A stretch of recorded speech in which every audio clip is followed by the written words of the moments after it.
Good morning. Time is 9 a.m.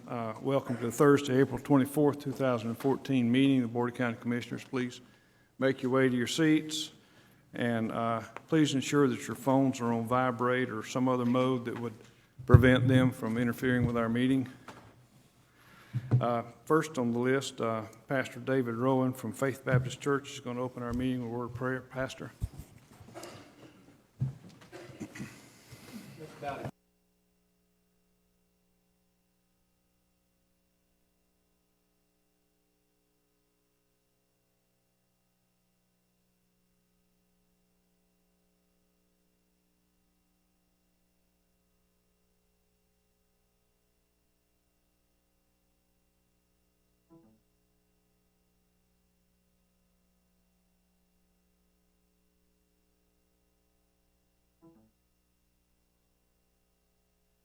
Join me in the pledge, please.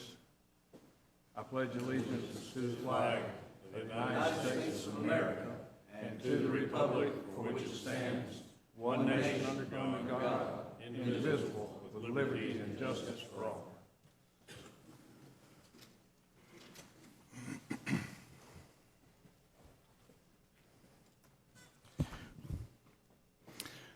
Okay, next item is the approval of the minutes from the March 27, 2014 regular meeting and the March 27, 2014 special meetings. They're in your book. I move approval without objection. Hearing none, it passes. Approval of the agenda. I'll begin on my right. Commissioner Salter. No changes, Mr. Chairman. Commissioner Cole. No changes. Commissioner Lynchard. No changes. Mr. Walker. No. Ms. Jones, Engineering. Mr. Clerk. Okay, the agenda is approved, is published. We have two proclamations this morning. The first one is for the National Day of Prayer, and Pastor William Wright from Bible Way Baptist Church. Are you with us this morning? Thank you, sir. If you would come on down, we will read the proclamation and make the presentation up here on the podium. Excuse me. County of Santa Rosa Proclamation. Whereas America was founded on the principles of religious faith and freedom, and throughout the history of our state and nation, we have humbly prayed for guidance and comfort where needed, and have given thanks for the many blessings graciously bestowed by God upon this nation since its inception. And whereas the National Day of Prayer is an annual event established by an act of Congress, which encourages Americans to pray for our nation, its people, and its leaders, and whereas the National Day of Prayer Task Force concentrates on the need to pray for those in leadership on all levels of national, church, and educational areas of influence, and whereas days of prayer have been called for since 1775, when the Congressional Congress designated a time for prayer in forming a new nation. In 1863, Abraham Lincoln called for such a day. Officially, the National Day of Prayer was established as an annual event by an act of Congress in 1952 and was signed into law by President Harry Truman. The law was amended in 1988 and signed by President Ronald Reagan, establishing the National Day of Prayer as the first Thursday of May each year. And whereas the National Day of Prayer, as mandated by our government, belongs to all Americans, is not sponsored or owned by any one group, and every American can observe a day of prayer in his or her own way. Now, therefore, be it proclaimed by the Santa Rosa County Board of County Commissioners that Thursday, May the 1st, 2014, be observed as a National Day of Prayer in Santa Rosa County, and all citizens are encouraged to participate. Passed and adopted by the Board of County Commissioners of Santa Rosa County this 24th day of April, 2014, signed by me as chairman. If you'd come up, sir, we'd make a formal presentation.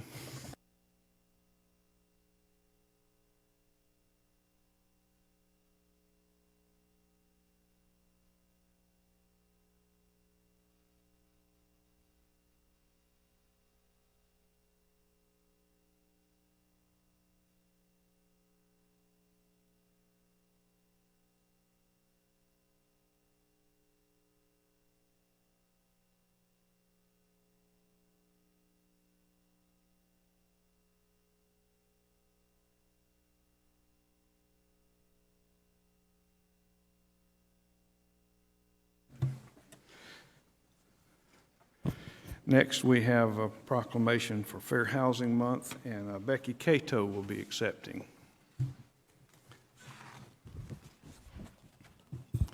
Santa Rosa County, Florida proclamation.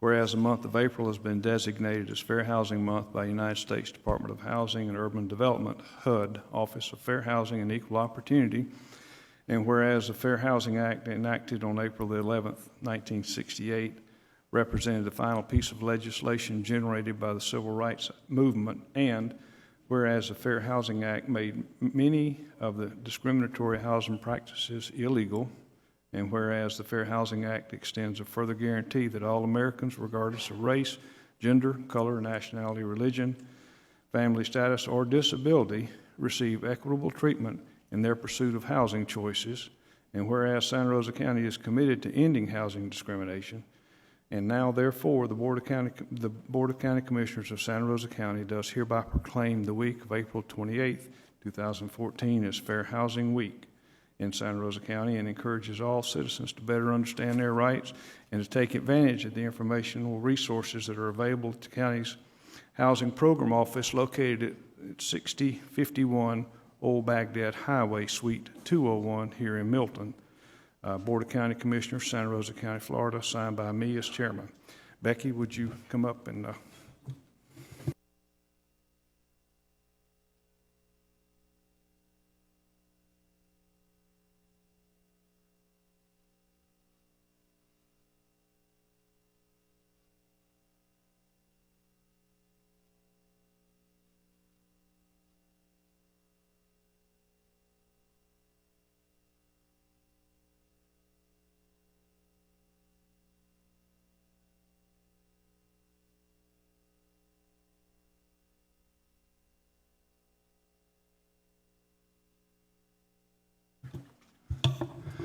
All right, we have a public hearing scheduled at 9:30, and we will stop at, or maybe a little later than 9:30, and discuss variants of sidewalk requirements contained in Article 4 of the Land Development Code, LDC, for the Parkwood Commons Phase 1 as requested by Thomas Homes Incorporated. And we'll get back to that. Economic Development Committee, Commissioner Salter. Thank you, Mr. Chairman. I have one item this morning. It's a presentation by Alpha Group LLC on a potential project in Santa Rosa County, and this was requested by Commissioner Cole to be placed on the agenda. So at this time, I'd like to introduce Dave Robar. Good morning, Dave. Good morning. I appreciate the opportunity. My name is Dave Robow. I'm the CEO of a company called National Energy. We're involved in advanced energy technologies. I appreciate the opportunity. I'm just going to take a couple of minutes. I don't have any formal slides to share with you. So I'm local. I live here in Santa Rosa County, and our firm has been contracted by Alpha Group to do site selection, certification, as well as feasibility studies for a number of green energy parks that Alpha Group will be establishing throughout the country. The Alpha Group is looking to bring 8 facilities online over the next 10 years. We have been evaluating locations in Texas, Maryland, Pennsylvania, and Florida. Somewhat selfishly, I selected Santa Rosa County as a potential candidate because this facility represents a $400 million investment on the part of Alpha Group. And in the green energy space, we're looking at generating alternative forms of energy from a variety of sources to include biomass, which is basically municipal waste, as well as agricultural waste. So farming communities are a good fit for this type of technology. And where it makes sense, incorporating other renewables such as solar energy, geothermal, and or wind, if possible.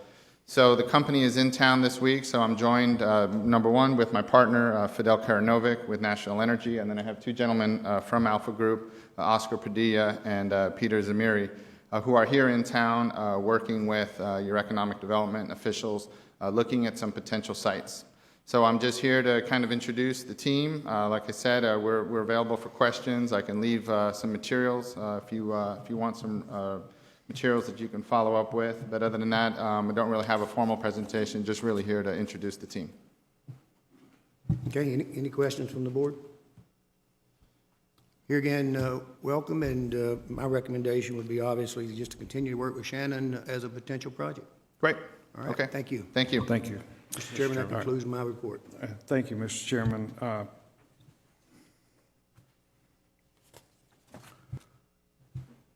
Commissioner Cole. Mr. Chairman, I didn't know if Oscar or Peter would like to say a word before we leave this subject. Well, since they're,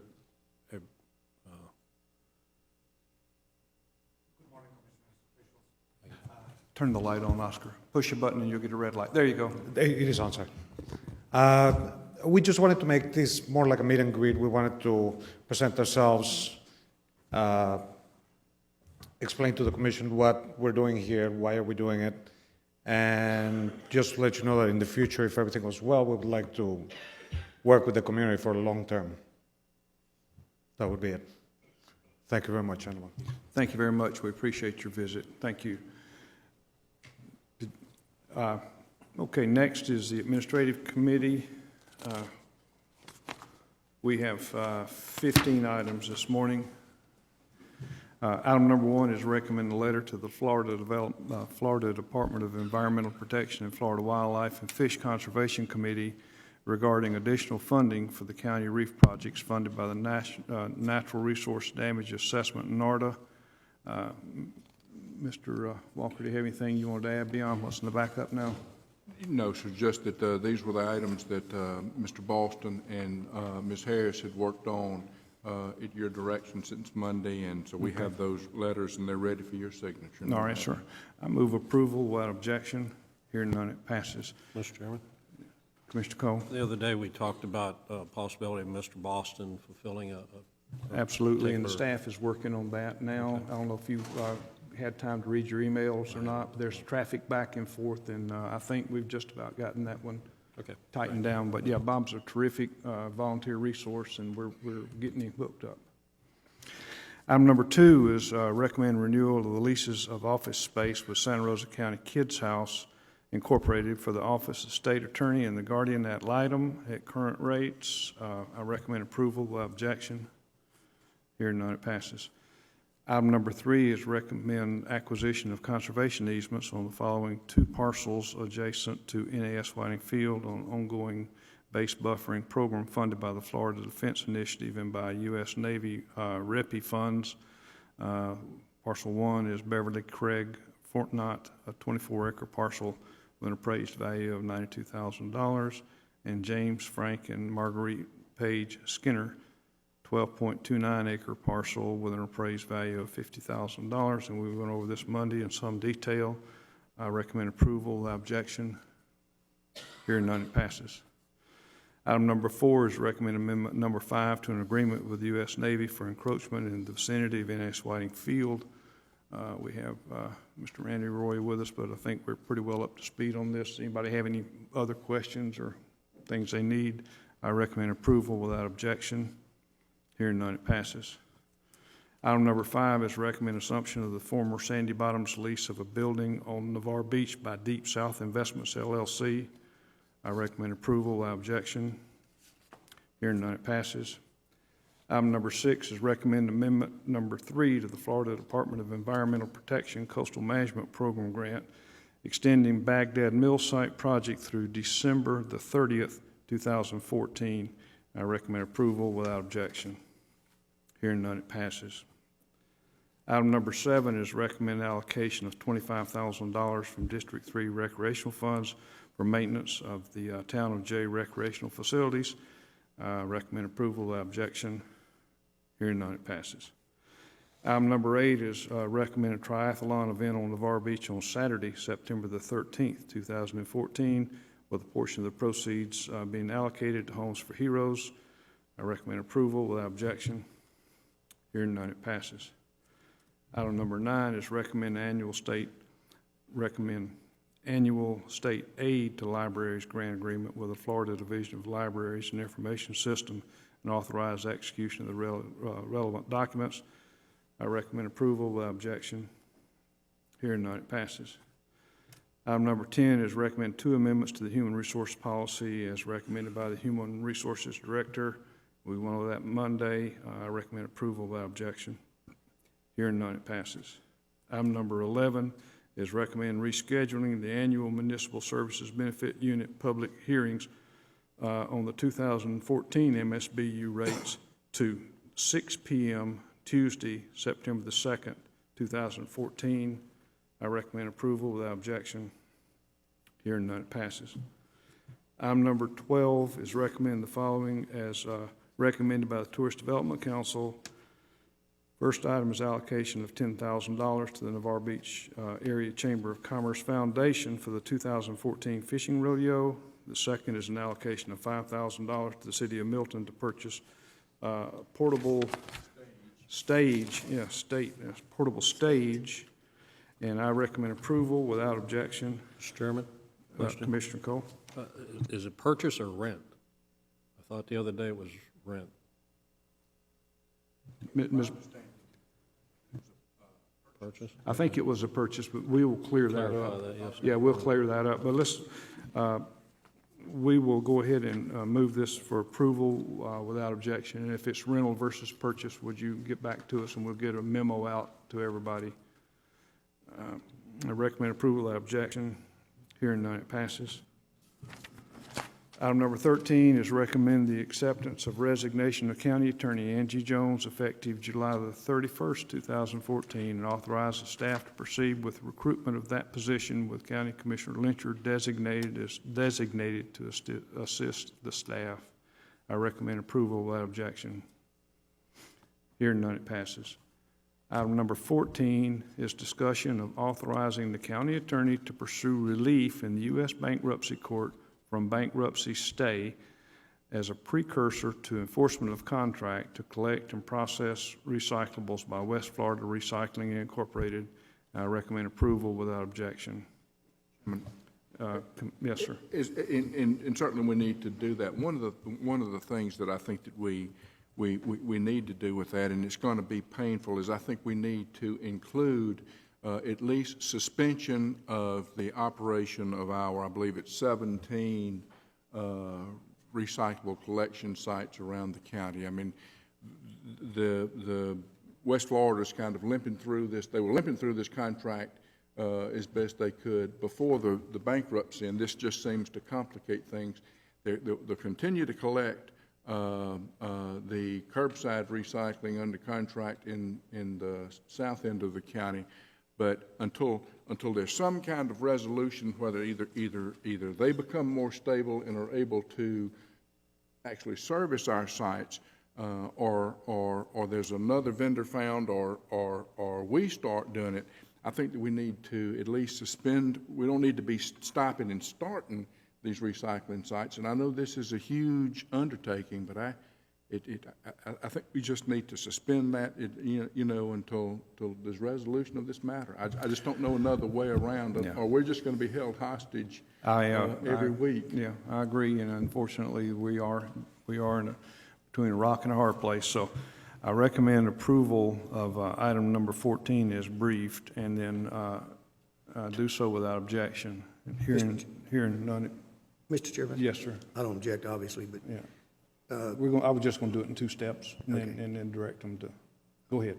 I was just going to ask Mr. Walker to give us an update, so when citizens ask us about how long is temporary, what is our future plan? I know we've got some RFPs out, but help us with some information so we can share that with our constituents. And I apologize, I should have done that, is I believe the RFPs are due May the 6th, which would be the Tuesday before your next meeting. So at least we'll try to give you a report on what we've received and what they look like. I don't know there'll be anything you'll be ready for a decision. So May the 6th, so we should be able to bring something back at your next meeting. I don't know how soon we'll be able to sever our relationship with West Florida, if that's what happens, or if they just go away, or and get somebody else stood up if that's an opportunity. So really, I couldn't even hazard a guess on what timing is. The only alternative we would see would be for us to try to collect these sites, and then quite frankly, the material is going to be going to to the landfill anyway, and that would just be such Okay. an inefficiency. We pretty well got our arms around it. All right, I move item number 14 for approval without objection. Hearing none, it passes. And then with a caveat to the staff to please go ahead and make the necessary arrangements to secure those sites and maximum public information on the website and to us so we can handle the questions at Rotary Clubs and coffee shops and such. Madam Attorney. Absolutely. It may be inherent in the motion, but also we should expressly authorize the chairman to sign appropriate bankruptcy pleadings that may Okay, need to be verified. just in case I didn't do that, and item number 14 expressly includes permission for the chairman to sign related documents as provided by the attorney, and do so without objection. Hearing none, it passes. Item number 15 are meetings, and unless otherwise noted, they'll all be held in the boardroom at Santa Rosa County Administrative Center, and they're short, so I'll read them. There's a Tourist Development North End, May the 1st at 8:30. That's at the Santa Rosa Chamber at 5247 Stewart Street in Milton. The Library Advisory Committee, May the 1st at 4 p.m. And that's at the library at 5541 Alabama Street. Our commission meeting, May the 5th, here at 9 a.m. The Marine Advisory Committee, May the 6th, here at 5 p.m. The commission regular meeting, May the 8th, here at 9 a.m. And a zoning board meeting, May the 8th, here at 6 p.m. And that concludes the administrative committee and engineers report. Thank you, Mr. Chairman. Good morning. Item number 1, we recommend work order number 5 in the amount of $41,480 to the contract with Hatchmont McDonald for design services for the East Apron Rehabilitation and Expansion Project at Peter Prince Airport. This is going to be funded 80-20 with the state of Florida. Okay. It's 80-20 split with the state of Florida. All right, I recommend approval without objection. Hearing none, it passes.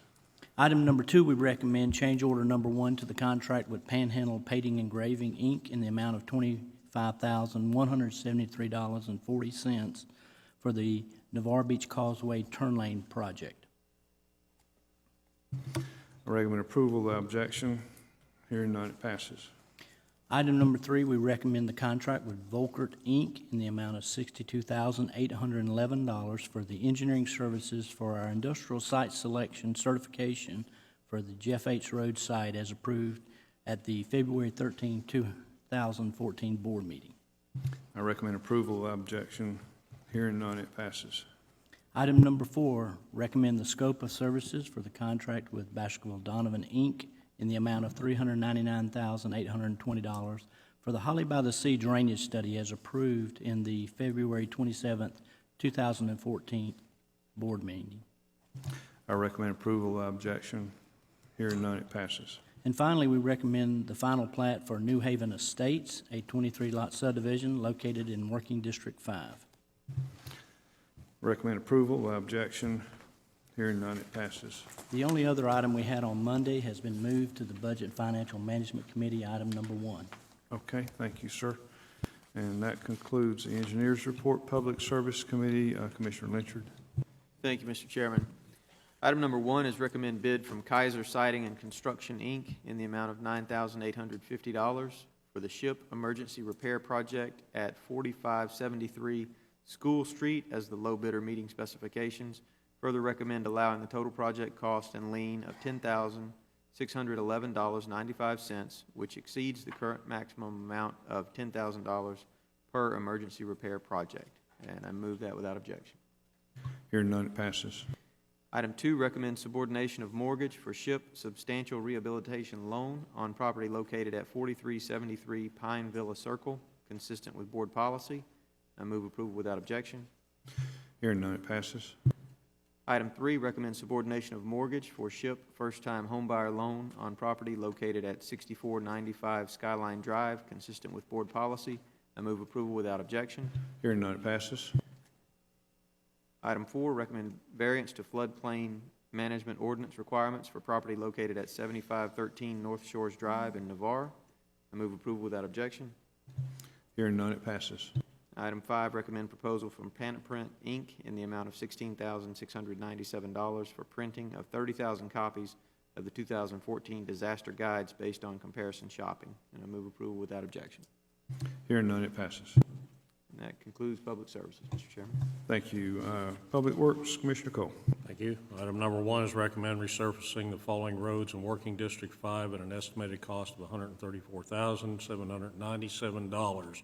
Frontera Street from Nevada Street to Escahola Street, Papalonia Street, Eastern End, El Fernando Way, El Sorrento Place, Village Parkway, Champaign Avenue to Highway 98, Cypress Lane and Pro-Am Court. I do so without objection. Hearing none, it passes. Item 2 is recommend posting no through truck signage on Chantilly Way and Ridge Avenue in District 1. I do so without objection. Hearing none, it passes. Item 3 is recommend 1-year extension of agreement with Southern Energy Company for fuel oil lubricants equal to Santa Rosa County School Board pricing. I do so without objection. Hearing none, it passes. Item 4 is recommend purchase of 2 flex-wing rotary mowers based on comparison shopping from Smith Tractor Company and Beard Equipment Company in the amount of $13,532 each. It's a purchase of 1 from each company. I do so without objection. Hearing none, it passes. Item 5 is recommend engineering department develop plans and specifications for replacement of storm drainage system on Pine Blossom Road, and I do so without objection. Hearing none, it passes. Mr. Chairman, that concludes Public Works. Okay, Budget and Financial Management, Commissioner Cole. Thank you. Item number 1 is recommend bid in the amount of $941,214.60 from Berkshire Johnson LLC for base bid plus alternates A and B for Peter Prince T-Hanger construction project as low bidder meeting specifications. I do so without objection. Hearing none, it passes. Item 2, recommend budget amendment 2014-114 in the amount of $3,500 for FEMA HMPG Settlers Colony HMPG drainage improvements Phase 1 as approved at the April 10th, 2014 meeting. I do so without objection. Hearing none, it passes. Item 3, recommend budget amendment 2014-115 in the amount of $125,000 carrying forward funds for the Northwest Florida Marine Edge Incorporated Gateway to the Gulf program as approved at the April 10th, 2014 meeting. Do so without objection. Hearing none, it passes. Item 4 is recommend budget amendment 2014-116 in the amount of $23,820 for drainage work in the Santander subdivision as approved at the April 10th, 2014 meeting. I do so without objection. Hearing none, it passes. Item 10, recommend budget amendment 2014-117 in the amount of $40,780 for engineering services for site certification process for Northwest Florida Industrial Site at I-10 as approved at the April 10th, 2014 meeting from electric franchise-free reserves. I do so without objection. Hearing none, it passes. Item 6, recommend budget amendment 2014-118 in the amount of $75,179, recognizing the Dory Schlossenberg Driver Education Safety Act revenue and distributing to school board for driver education program, and I do so without objection. Hearing none, it passes. Item 7, recommend county expenditure and check register, and that's in your office at this time, sir, so I move that without objection. Hearing none, it That passes. completes the report. Thank you, sir. County Administrator. Yeah, I think there was one modification, or at least clarification, if you will, on the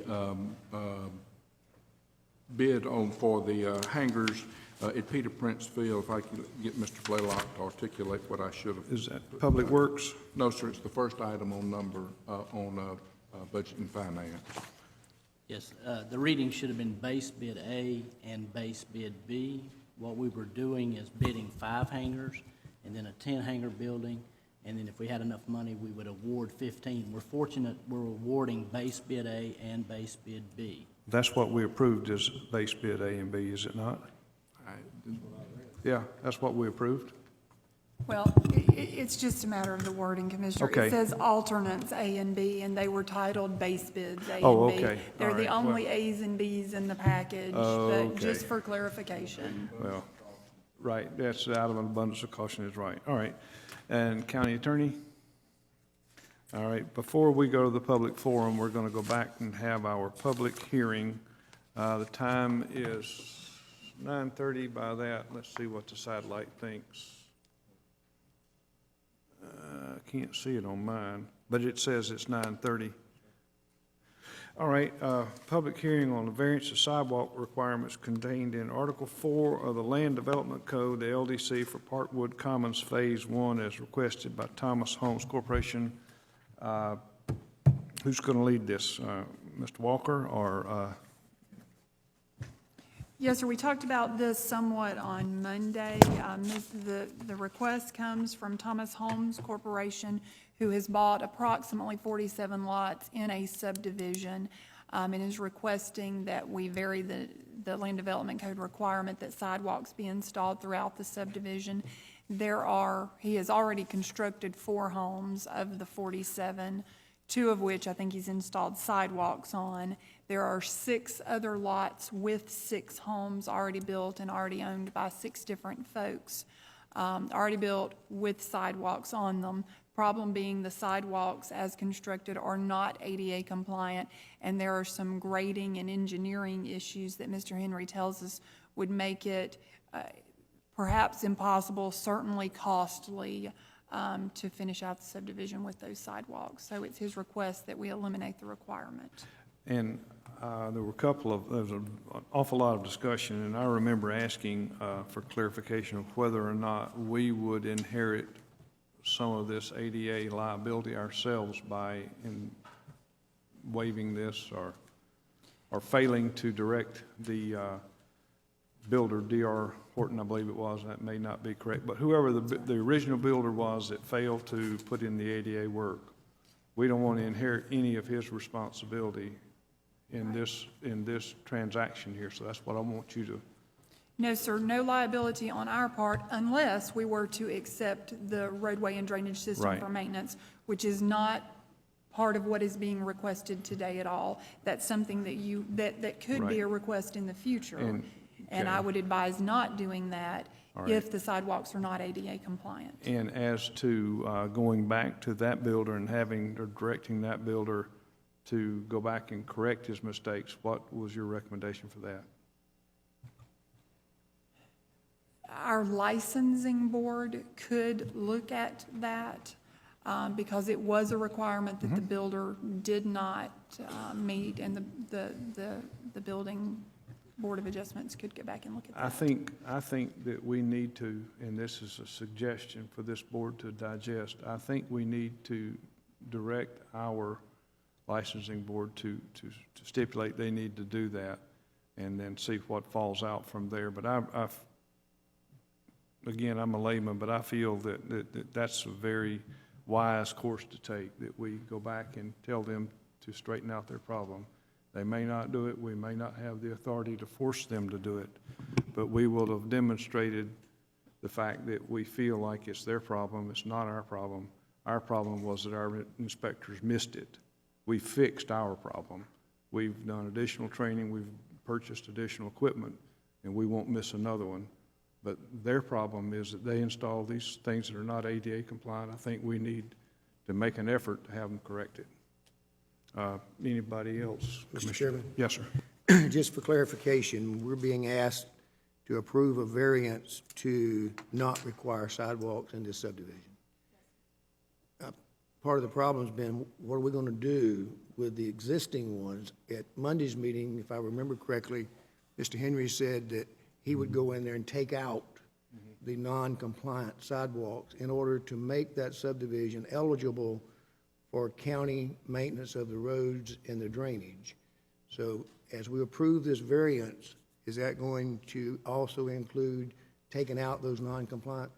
I don't think we can mandate that those be removed. Now, Mr. Henry is here, and he tells me he has reached out to as many of those people as he could. He may want to address you on their response, but there isn't a way for us to require these folks to either remove their sidewalks or let someone else remove their sidewalks. So it's going to be left up then to Mr. Henry to work with the existing sidewalk houses if they want the county to consider assuming road maintenance and drainage in the future.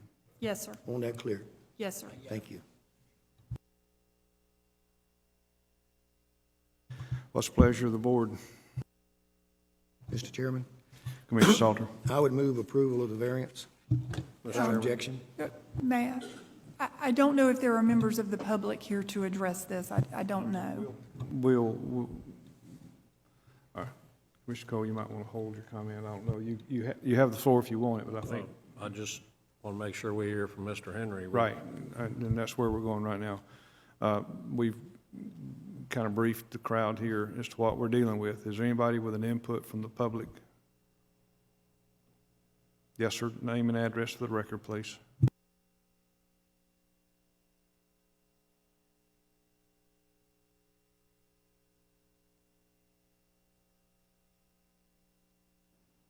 I own one of the homes that you're talking about in that subdivision. Then we need your name and address, please, sir. My name is James Hall, and the address is 5200 Parkside Drive. Thank you, sir. Go ahead. I beg your pardon? I said thank you, sir. Go ahead. One of the reasons we bought in that subdivision, we liked the sidewalks. But I'm told by Mr. Henry that if this variance is not approved, we'll have to tear out our existing sidewalks and our driveway in order to make put a new sidewalk in that's ADA compliant. And if that happens, our driveway is pretty steep already. And if we have to dig out it's pretty short. If we had to dig out a part of it, then I don't know if we can even get our car in the driveway after that. So I would like to know if there's a way that we could leave our existing sidewalks there on the homes that already have them. Well, that's the very purpose of this meeting, is to hear from the public and problems that this is going to impose upon them. Commissioner Lynch. Thank you, Mr. Chairman. What about, I know we can't waive ADA requirements, obviously, and would never want to do so, but if the homeowners don't intend to turn the sidewalks over for maintenance, then does it matter whether or not the existing sidewalks are brought up to that standard from our standpoint? And does it matter whether the new sidewalks being built are brought up to that standard? Or could they be, in other words, could they continue on with the same style sidewalk that they have built to date as long as they never intended to turn them over to the county? No, because ADA compliant sidewalks are part of the building code. So when we inspect the constructed sidewalk, we will look for ADA compliance at this point, which I think that's what Mr. Henry ran up against initially. That's what alerted him to this problem, is he couldn't get a CO because his sidewalks were non-compliant. I understand that. So the existing sidewalks, though, would be essentially not grandfathered in. That's not really probably the correct term, but they're existing, and we wouldn't require them to be torn out. The new sidewalks, any additional sidewalks built would just have to be built to ADA standards. Right. Okay. Thank you. Now, Mr. Hall, if we approve the variance, what he's asking us to do is to eliminate the requirement for sidewalks so that no new homes built would have sidewalks at all.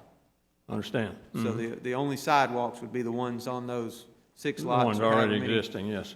Right, so that's what he's asking us to do. If we deny the variance, then all of the new homes that are built have to have a sidewalk, and the new homes, their sidewalk has to meet ADA requirements.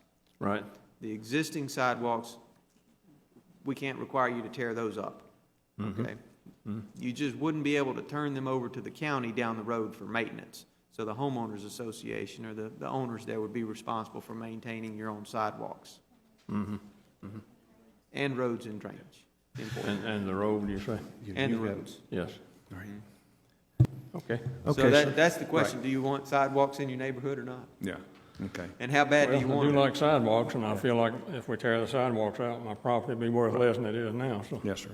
We certainly appreciate you coming down here and sharing your opinion with us. I think we're fixing to grant the variance, which is going to leave you alone. That'll leave okay. you as you are. We have a motion without objection. I Commissioner object. Lyncher, you object? I'll All right, would you explain it, please, because this is a very complicated issue. I think the requirement is that sidewalks be a part of the subdivision. It's within the certain radius of the school. The property owners, they have sidewalks. They bought in there relying on the covenants which stipulate that there are going to be sidewalks installed in the subdivision. If we grant the variance, then Mr. Hall and the other residents that live in there have a sidewalk to nowhere. You have a sidewalk in front of your home, and you can walk back and forth on it, but you can't venture out beyond your property line. So, you know, I just think it's not fair to the people who live there. So offer us an alternative, please, sir. I did. Well, you objected, so which, Build the sidewalks and don't turn them over to the county at this point, unless at some point in the future Okay, now, they're willing to go back in and correct the deficiencies and bring the existing sidewalks up to ADA Okay, so- standards. Mr. Whitfield, did you? I want to ask a question before I lose it here. If what you're saying is to continue to build non-compliant sidewalks? Okay. All new sidewalks will have to be ADA compliant. Okay, so by denying the variance, and we are going to enforce the sidewalk rules, so all new construction will have ADA sidewalks and driveways, for clarification. Okay, that helped me a lot. All right. Mr. Chairman, Commissioner Salter. as we know, this is extremely complicated, and if we do that, then it's going to require, if the residents want the county to assume the responsibility of maintaining the road in the future, drainage and those sidewalks, it's now going to require somebody to go back and tear out those non-ADA compliant sidewalks. And what we're hearing from some of the people who already live there, that's going to create a greater slope on your property, and it's going to bring that ADA compliant sidewalk almost up to your front door, based on what we've heard. So my position is, if we approve the variance, and I understand we need to have all sidewalks in our subdivisions, but this is so unique and different and potentially damaging to the homes' front lawns that I want to leave it up to the people who already live there. And if they want to tear out those sidewalks and have them built ADA compliant, that should basically be their decision. I understand all future could be built ADA compliant, but I'm more concerned about some of the things I've heard from the people who already live there about not wanting to tear up the yards, create a greater slope, and move that sidewalk up closer to your front door. So that's where I'm coming from. I'm trying to find something that would appease the people who already live there. And if I could, Commissioner, that's what I was trying to come up with, because this gives him the option. They don't have to tear their sidewalk out unless they want to turn it over to the county for maintenance. If they want to turn it over to the county for maintenance, there's going to be a cost involved. You're going to have to bring it up to ADA standards. Mm-hmm. If you don't intend to turn it over to the county for maintenance, you don't have to do anything to your sidewalk. It can stay as is. Mr. Chairman, that does create an additional problem in that the transition from the non-compliant sidewalks to the compliant sidewalks. I think Ms. Jones had some concerns about that creating some liability for us if we're providing that transition. Then we're telling people it's okay to go from compliant to non-compliant. So Ms. Jones may want to comment on the transition. And one other comment, the gentleman here expressed concerns about his property value being lessened if the sidewalks were removed. It would be, in my opinion, that your property values are going to be lessened even more if you live in a subdivision that's not maintained by the county, and the maintenance is the responsibility of the homeowners. And just to clarify, I didn't like the idea of putting up barricades between compliant and non-compliant and some things like that. But I think through the engineering department, Mr. Whitfield's department, we can figure out an appropriate transition, I believe, that enables any builder, be it Mr. Henry or others, to get a CO. Okay, so, Commissioner Cole, I'm sorry, you've had your light on several times. I just wanted to say that if we do make it, have to make it ADA compliant, then the driveway will have to go up pretty steep and then flat across the sidewalk and then up again are very steep. So the whole front yard and the whole driveway will have to be torn out to fix it. So Yes, sir. it's going to be kind of costly for whoever has to pay for that. We're fixing to settle it somehow here. And I'm trying to craft a solution. And, Right. I understand. It's And a difficult, if we could be grandfathered in, then that issue, would- you know, so that's the question. Do you want sidewalks in your neighborhood? Or do you want the builders in the future to be able to build without sidewalks? I And you prefer have more of a sidewalks dog in in the this fight neighborhood, than we do. but if, it seems that we could build the future ones ADA compliant and leave the existing ones like they are. Could we not do that? That's what I had asked Yeah, that's what I to do. would like to do. Can they turn over the roads and drainage without turning over the sidewalks? No? Okay. Okay. Commissioner Cole, you've had your light on for quite some time, and I apologize. Go ahead. I'm going to support Commissioner Lynchard on this because these folks bought with the expectancy of sidewalks. Mr. Henry purchased the property with the expectancy of having to build the sidewalks. I would like to, I know he's got a couple homes he wants to get for sale signs on, and I don't blame them. They're sitting there and being in business, cash flow is a big thing, but I wondered if we could reach out to Sherry Myers, Councilwoman Sherry Myers, because she's very in-depth on ADA, and see if there's, surely we're not unique in this, and I would hope that perhaps inquiring with Ms. Myers that we could find a way to correct this or a way to transition it, mark it, and like I say, I don't think this is a unique situation, so perhaps there's some way we can identify these sidewalks and continue, so just a Well, suggestion. if we've got two very talented attorneys in the room with us, and it sounds to me like they've crafted something they feel like will grant the relief that Mr. Henry's certainly entitled to as a home builder, protect Mr. Hall, who's most certainly entitled to that. He knows what he has, and he's happy with that.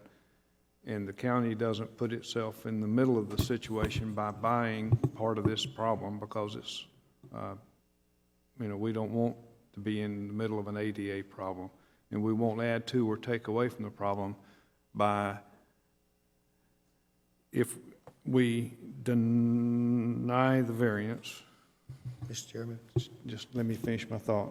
If we deny the variance and then have the rest of the subdivision ADA compliant driveways and sidewalks, that will protect Mr. Hall and those others that are in there now, and it will make the other people compliant. And the non-compliant ADA situation is not a Santa Rosa County liability in the eyes of the federal government. Right. Is that right? Yes, sir. All right. No one would be requiring that Mr. Hall or other people correct their sidewalk. Okay. If in the future any property owner wanted to, Okay. or basically it would require all of them, if they all wanted to correct their sidewalk and then seek county maintenance, that would be something for you all to entertain. All right. Commissioner Salter. Just one more time, I don't want to sit here and mislead Mr. Hall in thinking that if we deny the variance and then require Mr. Henry to build all future sidewalks ADA compliant, then that's still going to make this subdivision non-compliant as it pertains to county maintaining of the roads, your drainage, and your sidewalks. And I drove through there twice, and if I remember correctly, you've got a gap. You've got one house with a sidewalk, then another house without a sidewalk, then another house with a sidewalk. So how are you going to take that center section and make it ADA compliant when you got two non-compliant on each side? I don't see how you're going to do that. But I just want everybody to understand, the issue is, if we don't approve the variance, all future sidewalks will have to be built ADA compliant. The existing sidewalks, if you want the county to assume maintenance of your roads and drainage, somebody's going to have to pay to tear those old sidewalks out and build them ADA compliant, which is going to increase the slope, put them up closer to your house. Just as long as everybody understands what's going to be left up to the existing homeowners. All right, yes, sir, Mr. Henry. Mr. Chairman, could I make a quick comment, please? Please, sir. And one thing that needs to be recognized here is that, is every closing that's done on a lot in that subdivision from this point on, they will receive a maintenance disclosure that says these roads are not maintained by Santa Rosa County. And if they call and ask, will the roads ever be maintained by Santa Rosa County, our answer will have to be they will not, unless those non-compliant sidewalks come into compliance. So there's, I think, 40-something lots left to be sold in here. So each one of those property owners will need to understand that they will, their roads, they will have the responsibility of maintaining their own roads. Right. Duly noted, and that'll be part of the package, and that's part of the well-settled case law. Let the buyer beware, I believe. We have a motion and an objection and a counter motion, and I'm going to join the other two commissioners. Yes, sir. We're about to solve this thing. You want to make a? Go ahead. Thomas Henry, 3158 Gateway Lane. Before y'all vote, I just need to speak before y'all vote. If you grant the variance, there's still options out there, as you stated. If you don't grant the variance, Mr. Salter's he's on top of this issue. I think he understands it.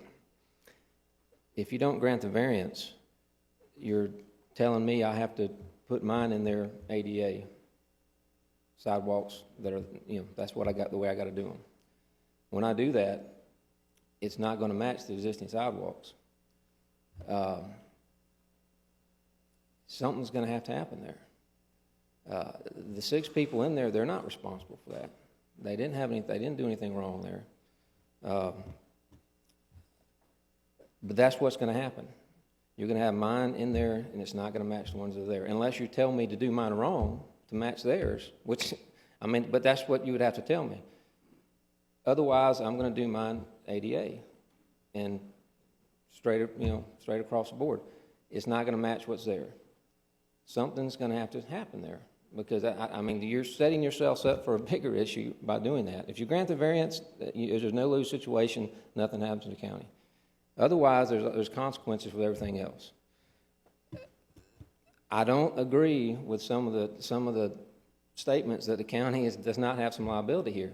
I don't agree at all. I'm sure the 6 people will attest to that. There's some liability there. It's been stated that there's been some mistakes made.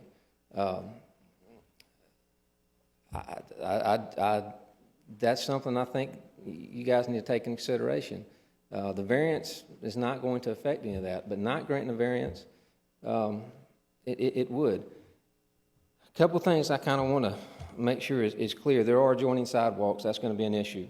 So when I put my sidewalk in, and it's going to be right, and the ones that are wrong, it's going to look like this. So there's no way to go about doing that. I can't go onto their property and adjust their driveways, their sidewalks, or anything else. I don't know if they can go onto the county right-of-way and do it, to be honest with you.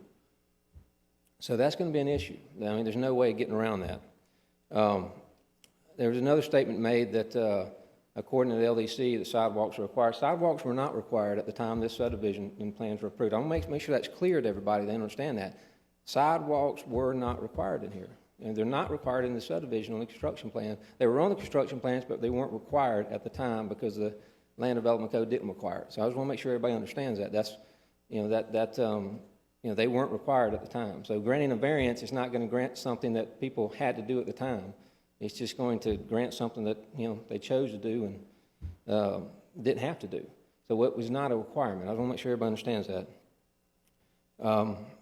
The sidewalks going to nowhere, they're going to go to nowhere now anyway.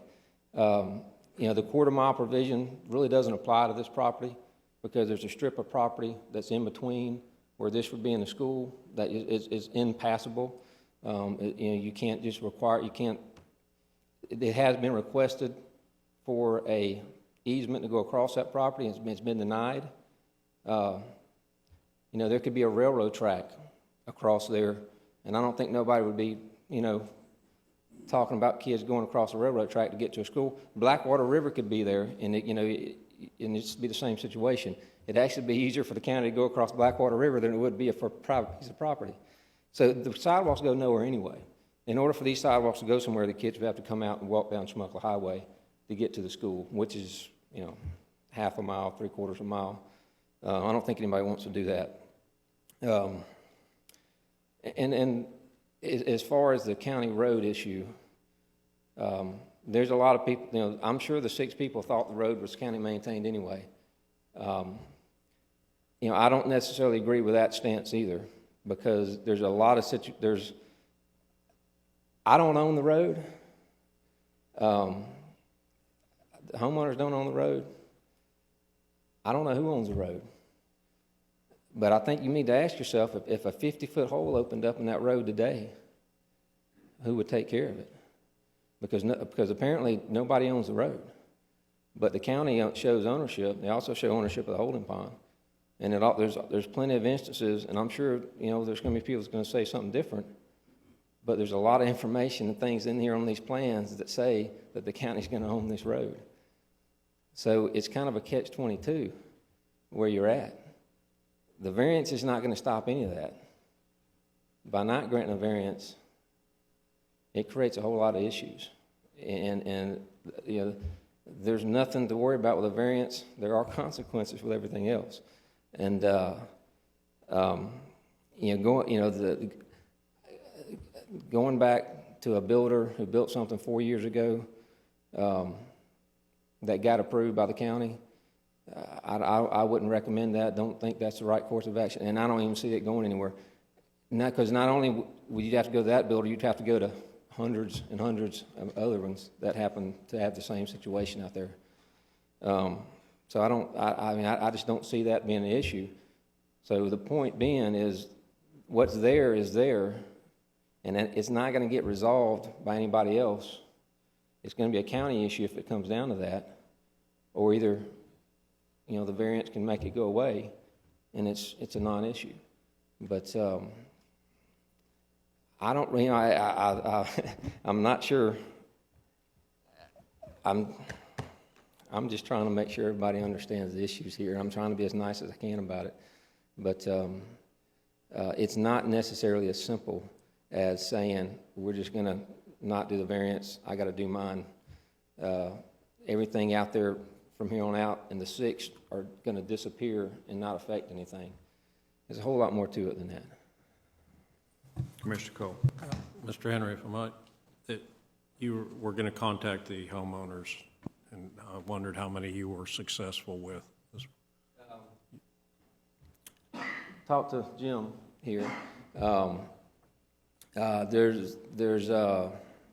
I think we talked to 5. There's one of them that was gone. Talked to Max. Max couldn't be here today. Yeah.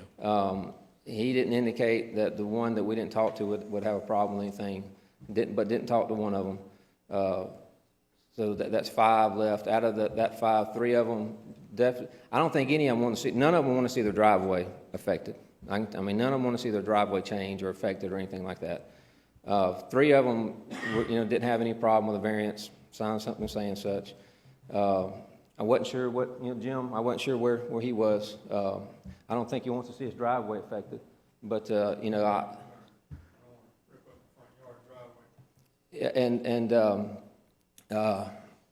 one gentleman we didn't talk to, and another gentleman, I wasn't sure what his stance was. I thought he might be here today, but he wasn't here today. He didn't really give us an indication one way or the other.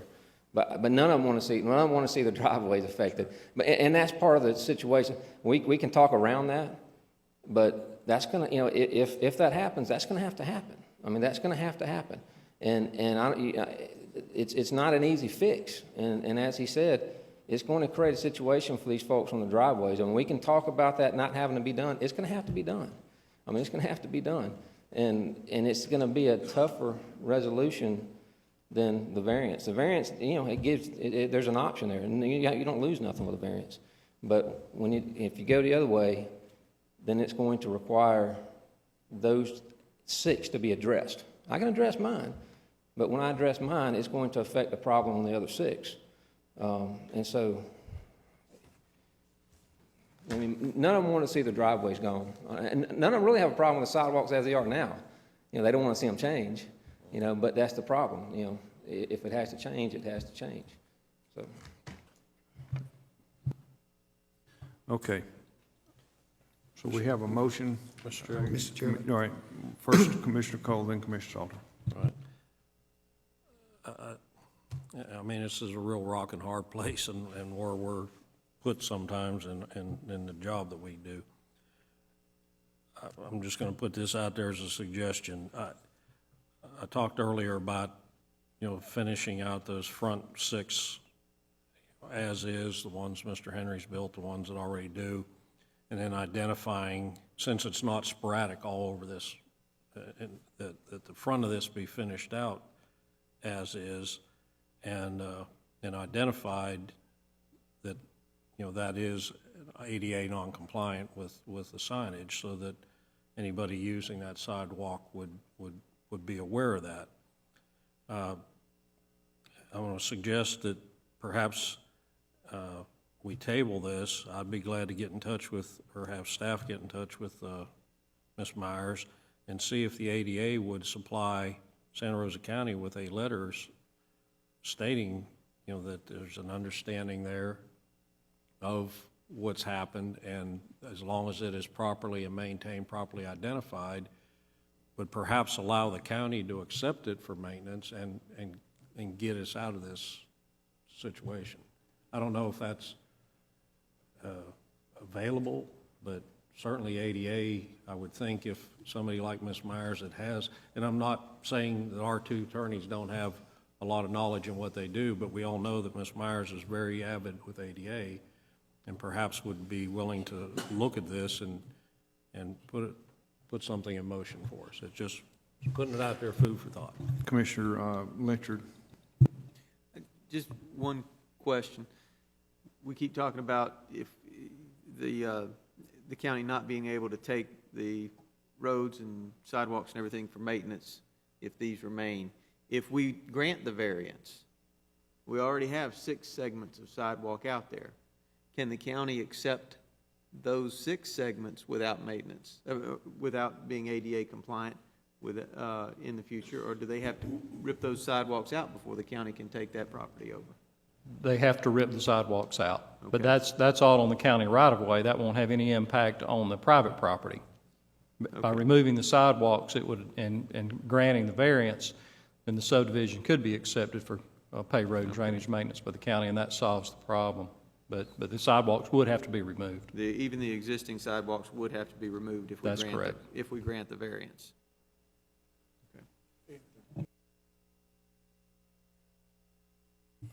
Commissioner Salter, you been waiting for your turn. I think it's still some discussion. I was just going to re-support my position of supporting the variance, but I see Ms. Jones has her light on. Well, I was just going to address Commissioner Cole's comments. Ms. Myers is an expert on the ADA, but she does not have the ability to waive it or authorize that these sidewalks not be compliant. And I believe our engineering department, in conjunction with Mr. Whitfield's department, are well up to speed with the requirements of ADA sidewalks. And I am certain that we know how to construct them and what to look for and that kind of thing. So I would not be comfortable, even if such a letter were to come down the pike, saying that we should accept these sidewalks. Well, and that was my question. I know we know now how to build the sidewalks and have proper equipment, but can ADA supply us with a variance? And we haven't questioned that yet. I mean, have we gone to ADA and explained the situation and can get a variance from ADA in writing? ADA is Congress. ADA is not an individual, it's a law. It's American with Disabilities Act. It's an act of Congress, and there's nobody to go to, I mean, other than the courts of law. So that's where we are with that. Mr. Chairman. Yeah. Mr. Henry, can you address that? I mean, with the existing sidewalks would have to come out too. So if we grant the variance, who's going to be responsible for pulling those existing sidewalks out? Well, I think I made a statement before that if you grant the variance, that I obviously wouldn't go out there and just start doing work. I mean, but I would remove the sidewalks that's there and resod that area and take care of that. I mean, I'd be willing to do that. Mr. Chairman. And I think that's why we wanted the input from the affected owners, because now we're talking about taking something that you've already been enjoying for several years and taking it off of your property. So is that an acceptable solution to you, to do away with your sidewalk? It's certainly not a preferred solution, but it's better than having to dig up the whole front yard and back. And I'd like to ask a question before we get away from this point much. We still have a driveway that's not ADA compliant. So what, if I understood it correctly, and I may not have wrapped my head around it correctly, but the sidewalks and the driveways, or is it just the sidewalk? Mr. Chairman? Just a minute, please, sir. Is it? It's just the sidewalk. Okay, And as that the sidewalk helps a travels bunch. through the driveway, it Yeah, must be and that would compliant, create but another problem. All right, yes, sir. Mr. Whitfield. I was just going to explain the same thing. If the sidewalks are removed, the driveways don't have to be, there is no ADA compliance Okay. required for the well, driveway. I appreciate you clearing up that misunderstanding for me personally, and that makes this a little simpler in my mind to keep the homeowners happy and take up Mr. Henry's suggestion, and maybe if we did that, we would wind up with something the county could accept for maintenance, would we not? That's a question. We would, correct me if I'm wrong, we would be able to accept it for maintenance then, but the 6 property owners in there lose the sidewalks Well, that they currently have. that would be, but that is maybe the greater good for that little community is that the streets are accepted for maintenance. And that might be the best way out of this trap, to grant the variance as to requiring Mr. Henry to build a sidewalk. It won't affect the slope or anything else, and you've very graciously volunteered to remove and resod those 6 areas. That would make it available, it being the subdivision, would make the subdivision available to be accepted by us for maintenance, which enhances everybody's property values and makes them much easier to sell, which we are mutually interested in since they go on our tax roll. That sounds like the simplest way out of this trap to me right now. I see nods up and down. Let's try this one for discussion, perhaps, that I move that we recommend the variance for Mr. Henry, which would mean he doesn't have to put in sidewalks, and accept his kind offer to remove the non-compliant sidewalks from our right-of-ways and to resod our right-of-ways. And that will set this whole thing up for acceptance for maintenance. And it's a minor inconvenience to the 6 families, but I think the overall acceptance by the county for maintenance overrides that small consideration of the sidewalk, at least in my mind. And I would move that motion without objection.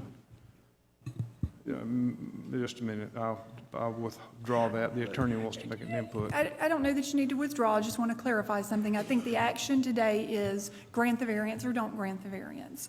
It will be because these sidewalks, even though they're in our right-of-way, are on the property owned by the 6 property owners. So it will be for Mr. Henry to work with them on, again, we can't mandate that removal. It will be for him to work with them on what they'd like done with their sidewalks. But they need to understand that if they don't work with Mr. Henry, we're not going to accept it for maintenance.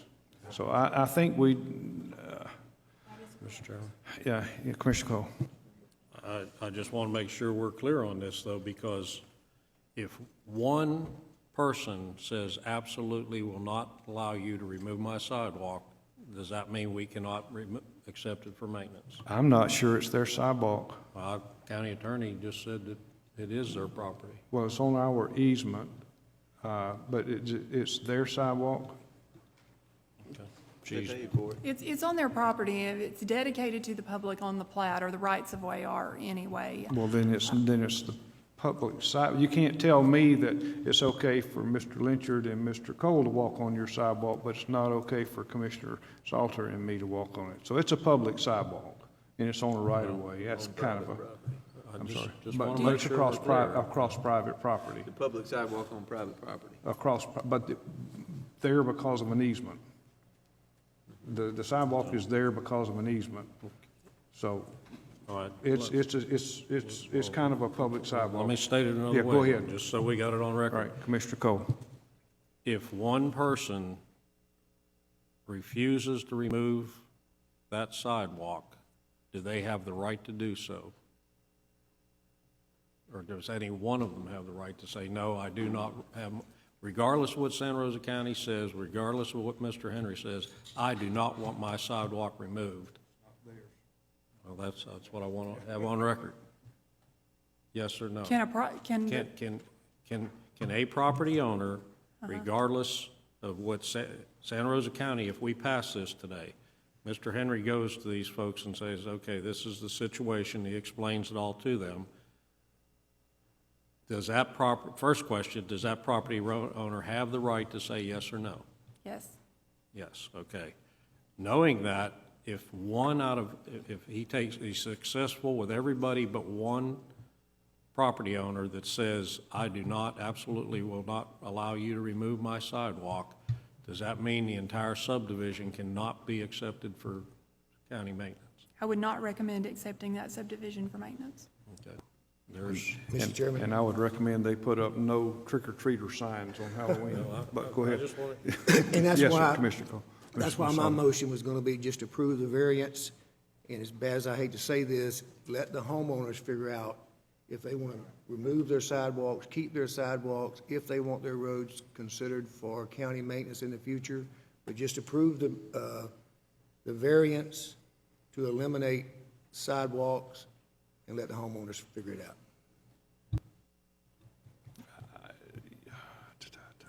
With Mr. Henry. With Mr. Henry, yeah. With the understanding that if all six of them agree that they understand that we can, and after all the inspections and punch list items have been cleared away, will, subject to any other requirements, accept those as a matter of course, you know, assuming that all the other requirements are met. I think that's probably the best we're going to be able to do with this. Did you move that without objection? I'll move it without objection. I'm still going to object. Okay, now what do you want us to do? What are we going to vote on? Let's vote, then we'll take, let's vote, then we'll take another motion. May need a second. All right.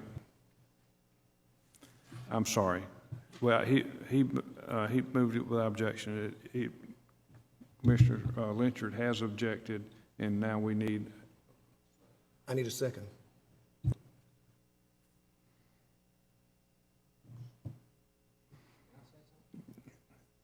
Dies for lack of a second. Commissioner Lynchard? Okay, so now the variance has been requested and denied. So what does he do now? Do we go back and remove sidewalks and sod as, or do we, now he has to go and build sidewalks which won't match existing sidewalks. That's where we've left this situation right now.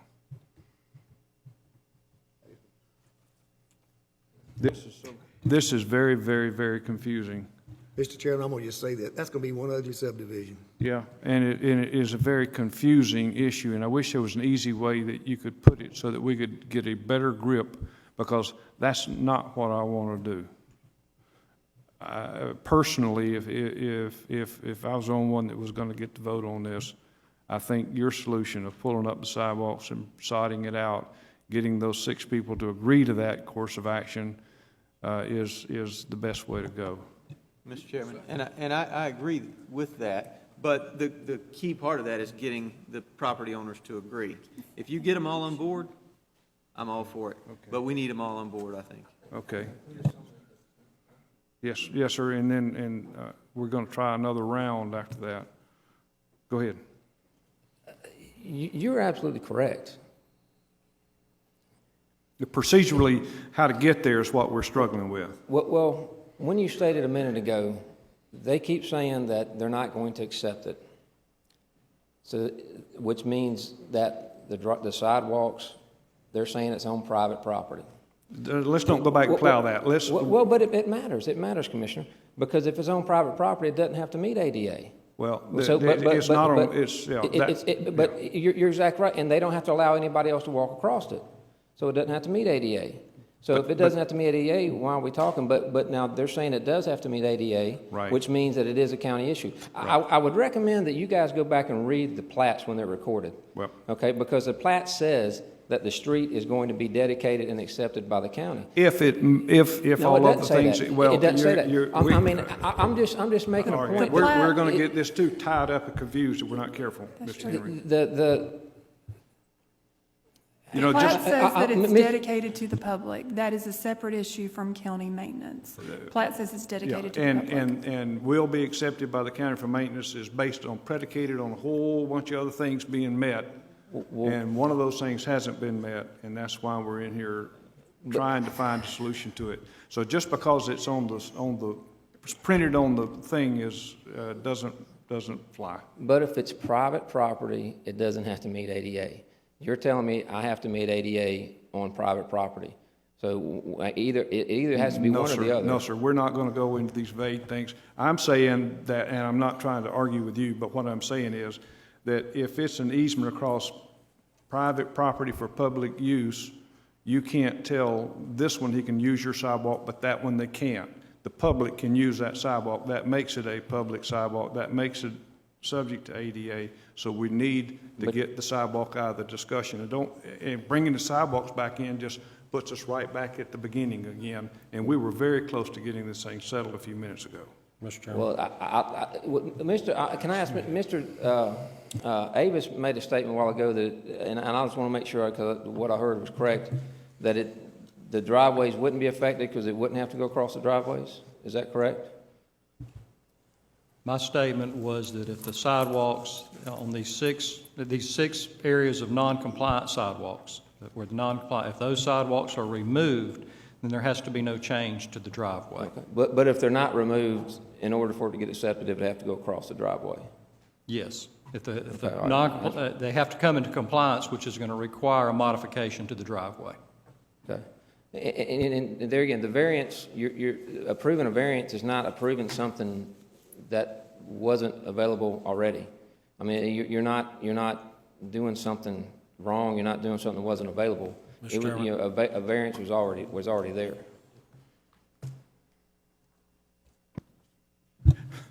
Commissioner Cole. Thank you, Mr. Chairman. I'm going to support Commissioner Lynchard on this. If we asked Mr. Henry to go out and get specifically, and he didn't really give us an affirmative answer on these 6 people. We're lucky that it's only 6 versus 16 or 20. I feel like, just like Lane does, if those 6 are willing to let you take up their sidewalk, I don't have a problem with the variance. That's where we're trying to go, and I think we're all agreeing to that same concept in different words now. So what we're trying to do to help you and to help you is to get the sidewalks out of the picture so that we don't interrupt the existing slopes of driveways and let the subdivision wind up being an acceptable product, assuming all other things are acceptable when they're inspected. So there's no automatic acceptance by the county. I know it says it will be accepted, but that's predicated on a whole bunch of other things being met. So let's don't open that bucket of worms. But so if we deny the variance based on you getting 6 people, grant the variance based on you getting the approval of the 6 sidewalks so that we don't bother their driveways, and you remove inside the lawns, that'll fix it for everybody and make it a more marketable subdivision. Now, are you okay with that? Yes, your investment, that's the biggest investment here. And the 6 people we owe a duty to. So if we can get this sold to those 6 people, and we've done our best to help you have a more marketable product, which helps us. So that's where we're willing to go if that satisfies you. That's not going to work. And I'm prepared to walk out of here today with whatever decision is made to move forward. I don't know if you are, but I am. Because I agreed to take the sidewalks out, I will do that. I don't have a problem doing that. I agreed to do that. If you guys grant the variance, if your variance is predicated upon the 6 people coming up here and tell you they want to do that, I mean, I'm not going to go there, and I'm not, I know most of them are going to be okay with that, but I'm going to get my COs. When I walk out here today, I'm going to go get my CO. I mean, I'm going to do what I got to do to go get my COs. You guys got to understand, I have been dealing with this problem, waiting. I've been turned down since early February. I mean, I don't know if anybody else out there is going to have the patience I've had on this with houses sitting there waiting for this, trying to get this resolved. I'm going to go get my COs. I know what I got to do it because you're telling me I got to meet ADA. That's what I'm going to do. It's not going to match what's there. It's going to create a bigger problem. If you don't grant a variance, that's fine. I'm just going to move forward and do the things I've got to do. Do you anticipate, is it the requirement for the other 6 people to agree that's the hang-up? Do you think there's maybe 1 or 2 that are not going to agree to have it removed? There may be one who I don't know if he'll agree to anything, to be honest with you. Okay. I don't think he wants to see anything changed. Okay, well, let me ask a question or two of the attorney here and of the attorneys. Given the fact it's an easement across private property, but it's for public use, and it is in fact a public sidewalk, they can't say who comes and goes on that sidewalk, or whether you can walk a dog or run a scooter or any of those other things down it. It's a public sidewalk. Do we have the right to just say that they have to be removed from our right-of-way or not? We've not accepted those for maintenance. That would be similar to us going in and fixing some private road somewhere or something like that. While the public travels on private roads, they're dedicated to the public, often cases, travels on public sidewalks. They're not ours. We've not accepted them for maintenance. We don't repair them. We don't replace them. We don't work on them. Okay. All right, Commissioner Cole. Mr. Chairman, and there lies the problem, and Mr. Henry, please understand that. We're just moving the problem down the road, because if we grant it today and you go out there and like I just said a little bit ago, take up 5 of the 6 sidewalks, everybody's happy with it but one person, not today, but tomorrow or the next day when you're in here wanting us to take it for, us to accept it, that one person is going to hold up that whole subdivision of being accepted by county maintenance. And clarify me if I'm wrong, Mr. Whitfield or Ms. Jones. But Mr. Chairman, let me clarify one thing. It's been stated a couple of times that this is a easement across private property. That is not the case. This is a platted right-of-way. This is not an easement. It's a platted right-of-way. Now, I guess what Ms. Jones is saying is because it's dedicated to the public, those 6 homes as part of the public have a right to say whether the sidewalk gets removed or not. Am I correct in that? Because otherwise, if it was under county maintenance, I don't think we would necessarily have to have that permission, because we do work in the right-of-way all the time without going and knocking on every door and getting permission. I mean, we clean ditches, we cut brush, and we're not getting permission from the property owner to do that if it's under our maintenance. So, Ms. Jones, I guess that's what you're saying, because it is not under county maintenance, and it's dedicated to the public. Those 6 homeowners, as part of the public, have a say. Right, and we don't maintain those sidewalks. They are either, and I'm not sure where they physically lie, but they either lie on a lot or they lie in a right-of-way that's currently maintained by an HOA. Mr. Chairman? Yes, sir. Commissioner Cole, you said if we don't require all the homeowners to agree to take out the sidewalks, we're going to kick the problem down the road. We're going to kick the problem down the road the other way, too, because Mr. Henry said, I'm going to go get my CO. I'm going to start building sidewalks in compliance. That still leaves the ones not compliant. So after he goes and builds everything in compliance, 40, 50 more people move in there, they're not going to be able to have those roads and those drainage situations turned over to the county. So we're not fixing it. All we're doing is complicating it by letting other people think everything's going to be okay, and in the end, they're going to find out that it's a private road, and they're going to assume the responsibility of their own drainage. And Ms. Jones is shaking her head yes. So I like, I'm sorry, go ahead, I thought you were I'm just finished. saying, we haven't Yeah. fixed the problem No. by, I like Mr. Whitfield's points a lot. If it's in fact our right-of-way, and someone else owns, put the concrete down on our right-of-way, but I like removing the sidewalks more now than I did a few minutes ago. Mr. Chairman? Commissioner Cole? And I would agree, but we need verification from the county attorney. Is that our right-of-way at this time, or is it still privately owned property at this time? When we get in there and start doing work, arguably, it just became our right-of-way. But we haven't.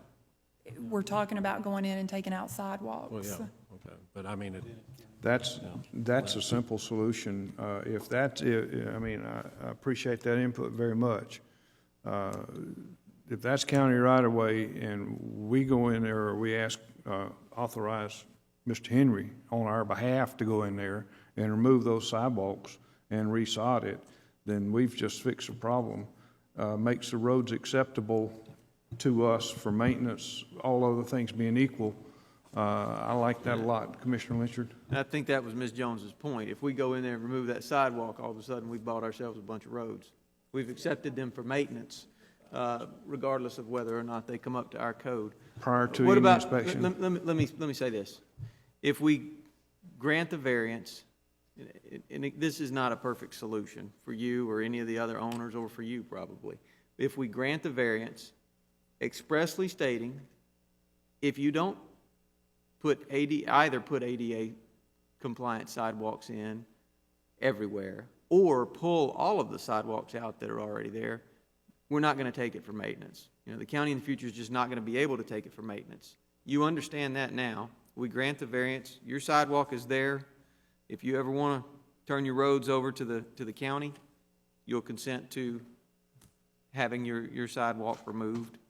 That allows you to go ahead and get your COs and move. How many properties do you have that are ready for CO?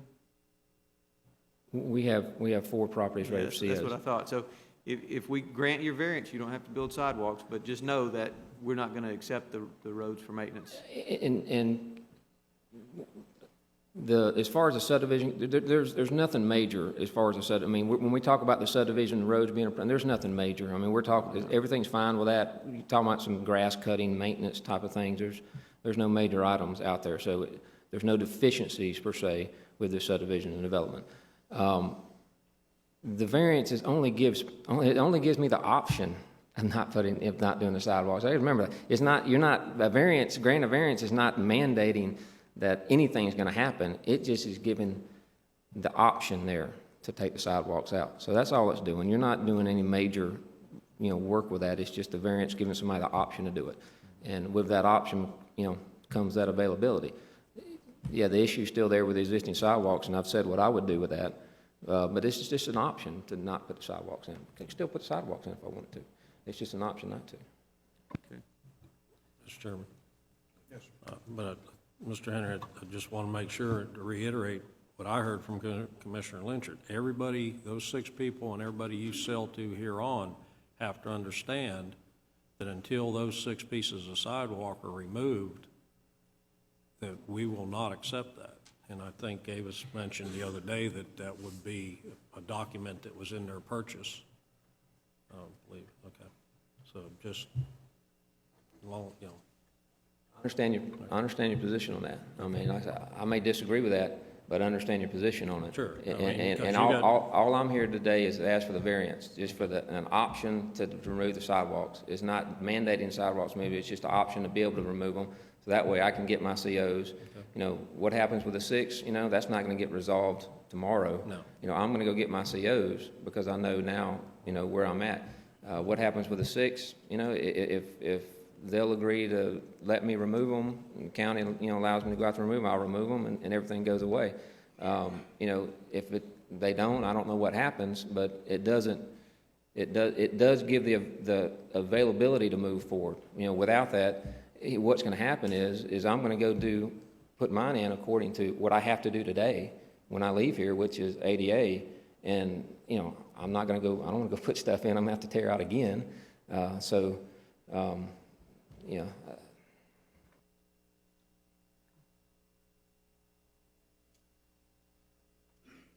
So in order for us to get you where you need to be, you're asking for the variance, which would allow you the option to install or not install a sidewalk.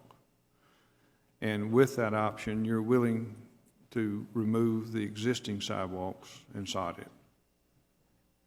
I can totally support that. And Commissioner Salter is nodding his head. Is that going to be an agreeable resolution to this board? Without I see 3 nods. That's I'll make that motion without objection. Hearing none, it passes. And we appreciate your forbearance very much. I know this has been a real trial for you, and you're the innocent party in this. And we thank you very much for, I'm not so sure I'd have been as restrained as you were. Is there anything else to come before this board? Seeing none, hearing none. I believe there's Mr. Stevenson who would like to speak about public forum. We skipped public forum, and I do apologize. I got out of order. And there may be others, I just know. Public forums, anything to come before this board? Mr. Stevenson. Seeing none, hearing none, we are adjourned. He's sitting there. I'm sorry, sir, I didn't see you. Come on down. Well, it may not. What do you got? I'm sure you got copies from Mr. Walker. These are having some fun highlighting little stuff in them for you guys to draw some attention to a few things.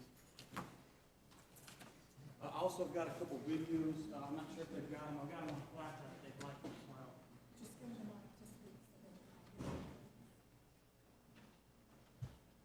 I also have got a couple videos. Name and address, sir.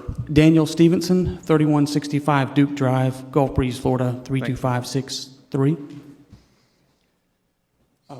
I'm not sure, Mr. Walker, if they got those videos or if I need to give them to you on a flash drive. I think, again, I think we've got them on the FTP side. They're not going to have to, I don't think they're going to have to listen to what was said. I believe this is a pretty accurate representation. I'm just saying, if you'll just go through the presentation and then if we need to listen to the videos, they can. Oh, I just didn't want to misrepresent anybody. I wanted to make sure that everybody was properly represented, especially in their own words. I got you. We big boys, we. Well, I'm here today to discuss the Cornell and Georgetown MSBU that was done in my neighborhood. I apologize for my delay in presenting this to you gentlemen. I have got a 1-year-old daughter that was born shortly before the construction began on this MSBU, so I've been busy trying to put this information together, so I apologize for the delay in this. I'm here to discuss the handling of the MSBU. I believe the MSBU has been mishandled to benefit one particular landowner. In addition, I believe the Georgetown Court and Cornell MSBU should serve as an example of how MSBU process in Santa Rosa County should be modified. Per the Santa Rosa County MSBU guidelines, which you can see in the back of the packet of stuff I gave you, the person that requests an MSBU established must own property on the street or in the subdivision which is affected. Mr. John Orey was the originator of this MSBU, and he neither owns land on Georgetown Court, the street that my road is adjacent to, or in Polynesian Islands. He does own land in Bay Ridge Park 2nd Edition, which is his current residence, and Bay Ridge Park 3rd Edition, which is the area that would benefit from the road being paved. So my lot, which I state there at 3165, and my neighbor's lot at 3159 were neither part of that area. They were neither part of the street that he owned land on or the neighborhood that he owned land in. So that's my first question, why our land was incorporated into this when it didn't meet either of those requirements. When did this take place? The MSBU itself? Yes. Well, I purchased the land in 2010, 2006, 2004? 2011. I'm sorry? It was November of 2011 is when they were first assessed. 2011, thank you. Yes, and I purchased land in the fall of 2008, and my wife and I began construction on our home in 2009. That is another issue that I wanted to bring to your attention is until I received the notice that an MSBU was being proposed for my land. Was not informed by any real estate agency that this MSBU had been attempted several times, nor was I informed that the previous landowner had used lawyers to prevent this MSBU from going through several times. So my question would be is, the county doesn't have any rules that potential land purchasers would be made aware of MSBUs that are being proposed on land, and that's not a ethical or moral question as to whether or not somebody should be presented with that information. I don't know about an ethical or moral question, but I think we're here to deal with the legalities of it. I don't know, what's the attorney tell us?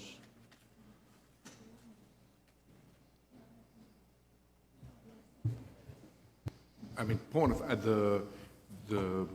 I don't recall the specifics of that, but we don't know what MSBUs particularly are going to be proposed. I understand this has been kind of struggled with a time or two, but. Well, I think his complaint is that a realtor didn't disclose it to him. I mean, we're not realtors, so we're not responsible for that, but I don't know whether there's a requirement that it be disclosed or not. How you would ever determine what a proposed MSBU That may is. be something you take up with your attorney or whatever, but that's not a requirement from us, so go ahead. Well, yes, sir, I understand that. The only reason I bring it up is to note the MSBU process as to whether or not that should be something that's included in the MSBU process that should be added to the guidelines to let people know, hey, if MSBUs are being proposed in land that you're seeking to purchase, that you're made aware of those things. That's a financial burden that my wife and I have to take on that I was not anticipating to take on. I don't know, you gentlemen, I'm sure, are doing well in life, and you may have $12,000 laying around. I don't necessarily have $12,000 to spare that I want to give up. So I apologize for going off track, but that's one of the items that I'm curious about with reformation of the MSBU process. When did you build your home again? I'm trying to construct a timeline in my head. I built it in the summer of 2009, and we got a CO in, I believe, October or November of 2009. Okay. So you were in your home in 2009, and the MSBU took place 2011. Yes, sir. Okay, And sir. I've been made aware that apparently this MSBU they'd been tried to go through several times. They've been tried to use several other streets for several years. So I don't know about the history. I just know that from what I was told, the previous landowner at my house hired a lawyer to prevent it from going through every time they had to fight it. So my first question, I'm not sure who would address this, but is that why my corner lot and why my neighbor's adjacent lot were included in the MSBU, even though they didn't meet the MSBU guidelines.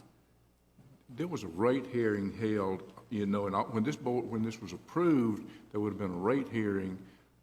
Did you attend that and make those concerns known? I mean, I don't know that, we can go back and look at your lot and whether they met the requirements, but that's why we have the advertised the rate hearings, we have the petition process. There's a specific guidelines we go through so that the board's at least trying to meet the wishes or be a financial conduit for what the majority of the neighbors want to do.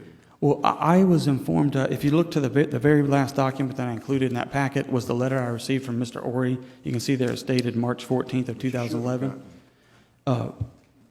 You should have gotten a letter of notice from us, and we'll go back to the file and find that. This was the first, this was the letter that he originated when he created it. So this was the first I received, and then I believe you guys sent letters out subsequently.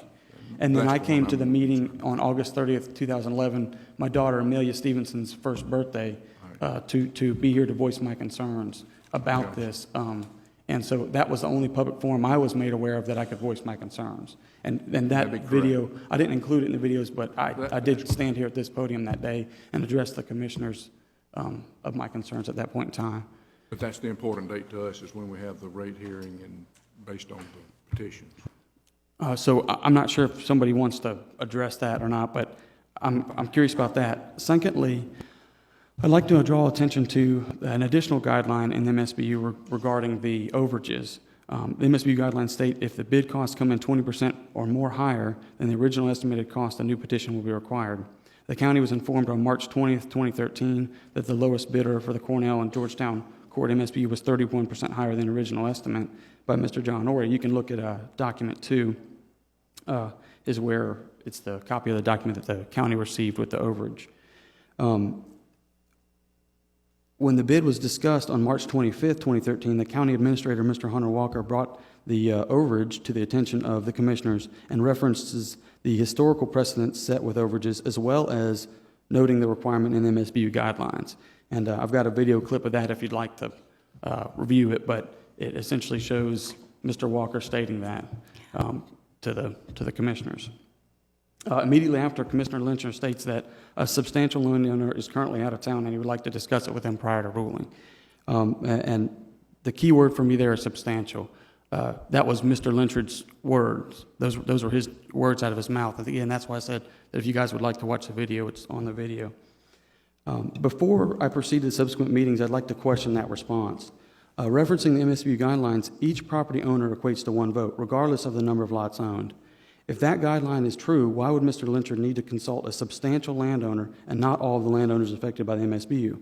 Why didn't Mr. Lynchard allow or follow the MSBU guidelines as well as the advice of Mr. Hunter Walker and say that the MSBU would need to be repetitioned? Mr. Lynchard's statements give the appearance that he was showing preferential treatment to a particular landowner. Those are evident on those videos. I don't feel like that I'm contriving that of any sort.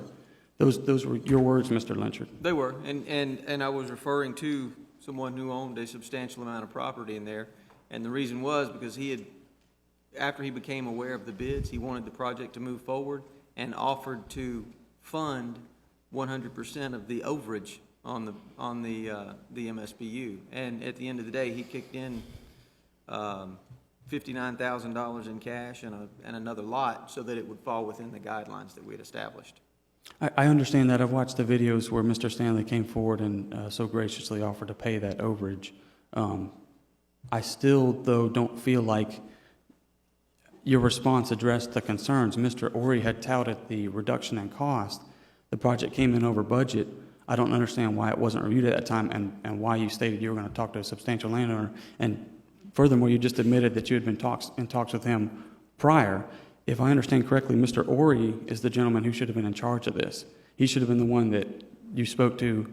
Why would Mr. Stanley have been involved in those conversations? I think I spoke with both Mr. Ori and Mr. Stanley, and they were trying to come up with a way to save the project, if you will, and keep it moving forward. And his preferential treatment was that he got to pay an extra $75,000 roughly to keep the project moving forward. Are you aware that Mr. Ori turned around and sold several of his pieces of land to Mr. Stanley?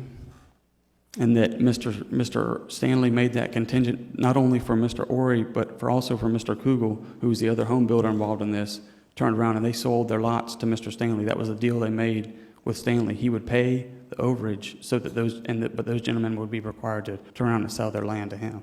I'm not a... If you want to look on the property appraiser sites, you can look at the records of sales. Mr. Stanley also, at the time of the MSBU, he owned 25% of the land in this area. Immediately after it was passed, he owned 50% of the land in this area.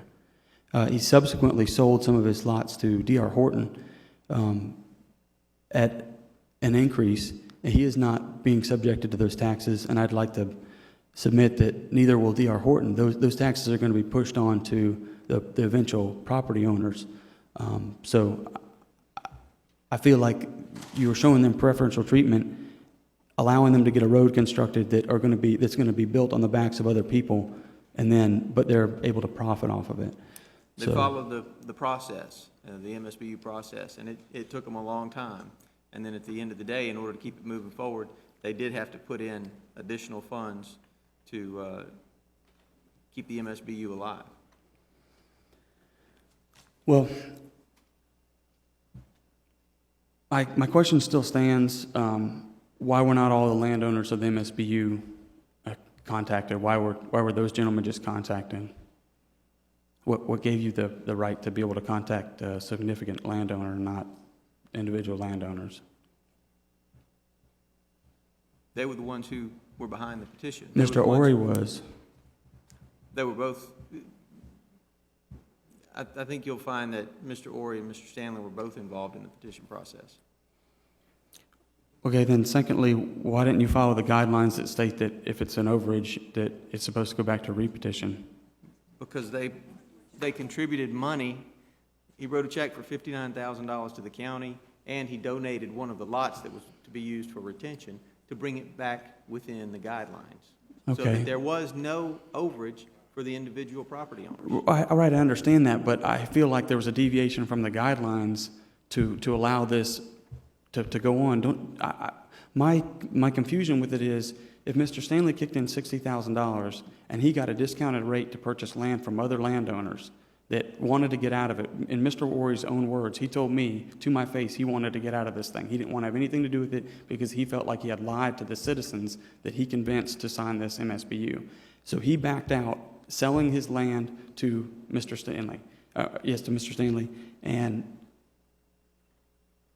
in doing so, Mr. Stanley got discounted rates on lots, freeing up money that he now didn't have to commit himself to as much money for this land, that now he could turn around and purchase or pay the county pay the contractor, for the additional work that needed to be done. So I don't see how he was generous, so to speak. I feel like he was taking advantage of other people that were associated with this MSBU. I have another piece of information in this document that, to me, well, let me go ahead and proceed. I feel like that the reason to include Mr. Stanley and let him know the overage so that the MSBU could proceed was because two of the yes voters were no longer Santa Rosa County residents at the time that the budget overage, that the bid came in. When the bid came in 2013, a gentleman by the name of Mr. Woodridge and a female by the name of Kristen Curry, both of whom had purchased homes from Mr. Stanley, were no longer Santa Rosa County residents. If you look at, I believe it's the fourth and fifth document they have in there, that's the information from the Santa Rosa County Property Appraiser site showing the homestead exemption for those property owners, and then also showing their current mailing addresses. Mr. Woodring his mailing address is in Springfield, Virginia, and Mrs. Curry's is in Baker, Florida. And so to me, I think you have to be curious as to what is the motivation to have this go through, especially knowing that there are two people that would have no longer been able to vote yes. Both of those residents, they were originally residents at the time that they signed the MSBU, they were no longer residents. So had it gone back to repetition, those two yes votes would have been void. Now, the pool would have decreased by 2 votes, but those 2 votes would have been gone nonetheless. So I would like to draw attention to that had it gone back to repetition, I'm extremely convinced that they would not have been able to get it passed. They would have been out 2 votes. I don't know that they would have been able to have enough votes to make it go through. So to me, that shows a motive for having it pushed through and not go back to a repetition. If you guys want to comment on that, you can, but I feel like that's a reason for it being pushed through. My other concerns with MSBU... Can I just speak to one thing? The reason for the repetition is that when the original petition went out, that the price was so much more. The price did not change in the event that somebody else kicks in the money. The only reason that we have the policy to go back out on the MSBU would be that the rate had gone up, because that's unfair. If you petitioned and were told $8,000 and then it ends up being you get an assessment for 10, just didn't think that was fair, and that's why the policy is typically we would recommend that the board go back out for repetition. In this case, the amount didn't change. I fully understand that, but what I'm saying is the reason that Mr. Lyncher needed to approach the significant landowner was because he needed to get the cost back in line so it wouldn't have to go back to repetition. If he wasn't able to talk to Mr. Stanley and discuss that, hey, if you need to get this thing to go through, you're going to need to kick these funds in, then it would have gone back. It would have gone to a repetition, and it would have been exactly like you said, Mr. Walker. The folks would have, the individual landowners would have seen a 31% increase, and they would have said, no, I don't want to deal with that. So I totally understand your point, but I see it in the reverse direction, that it's cart before the horse there. And let me be clear, I didn't contact anyone initially. You know, Mr. Stanley, Mr. Orey were working with staff. They contacted me and said, we have a solution, we believe, to this issue so that the MSBU process can move forward. And that was them contributing money and or property. Well, I'm just going by what was on the video that you stated. You said you had been in talks with a significant landowner, so I was not privy to those conversations, and that's why I'm asking is why wouldn't myself and the other landowners been involved in that? You said I contacted. They contacted me. I didn't contact him and say, guess what? I apologize, I misspoke. If you guys would want to run the video, you can watch where Mr. Lynchard states that. But my other concern with this whole deal is the stormwater retention pond. In spring of 2011, I was contacted by John Norrie regarding the MSBU he had put together to provide vehicular access as well as water and sewer for landowners on Georgetown Court and Cornell Drive. I respectfully informed Mr. Orey that I had no interest in the MSBU since it wouldn't actually provide my family with any benefit. To me, the key word or letter in the MSBU phrase, benefit. I was provided no benefit, and that's exactly what I told him. That's exactly what I told you gentlemen when I came here that evening on August 30th, 2011. On approximately March 14th of 2011, I received a letter from Mr. Orey. That's document 6 that I had given you. The document addressed the costs and how they were reduced, which obviously they weren't what he thought they were going to be. In addition to mentioning that a stormwater retention pond was going to be included in the project, which was the first mention I had ever been given of it. He had never said anything to me over the phone. It was in the document I received that date. Although when the pond was mentioned in the letter, there was no map included showing the location of the pond. So none of the people that were affected by this MSU would have any idea where this pond would be located. On August 30th of 2011, I attended the MSBU hearing. I voiced my displeasure with having to incur costs for something that would not benefit me or my growing family. At that meeting, it was unveiled that the stormwater retention pond was going to be placed on Georgetown Court. In that affected MSBU area, Georgetown Court makes up less than 25% of the land. 75% of the land is on or adjacent or touching Cornell. I was very disturbed that hadn't been presented prior to the individual landowners until the time of the hearing. It didn't allow me any time to discuss with any of the people that live adjacent to my homes that would have had any displeasure with having a stormwater retention pond placed directly adjacent to their home. Secondly, at that meeting, Mr. Orey discussed the need to include Georgetown Court and the MSBU to provide two means of entry and exit to the newly developed area, as well as a location to place the stormwater retention pond. So he stated on that video that, again, we could watch if you guys would like to watch, in his own words, we need to include this road because we need to be able to get in and out of here, and we need to have a place to put the retention pond.